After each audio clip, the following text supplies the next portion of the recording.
क्या आपको पता है कि आप उबासी क्यों लेते हो? नहीं। पहले ही बता दूं कि उबासी लेने की वजह लो ऑक्सीजन लेवल नहीं है, लेकिन मैं ऐसा कैसे कह सकता हूँ? क्योंकि ये थ्योरी बहुत पहले ही डिस्प्रूव हो चुकी है। साइंटिस्ट के मुताबिक उबासी लेना एक ब्रेन कूलिंग मैकेनिज्म की तरह काम करता है।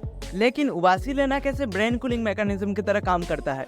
एक्चुअली किसी कंप्यूटर के सीपीयू की तरह काम करने से आपके ब्रेन में भी हीटिंग होती है। उबासी लेने से हमारे फेस के मसल्स एक बार कॉन्ट्रैक्ट होते हैं और एक बार रिलैक्स्ड पोजीशन में आते हैं, जिससे ब्रेन में ब्लड सर्कुलेशन बढ़ती है और हीट सारे शरीर में डिस्ट्रीब्यूट हो जाता है। अगर आप सोचते हैं कि कभी कभी उबासी लेने पर आंखों में आंसू क्यों आते हैं, तो साइंटिस्ट्स के हिसाब से ये भी ब्रेन से हीट निकालने का एक उपाय है।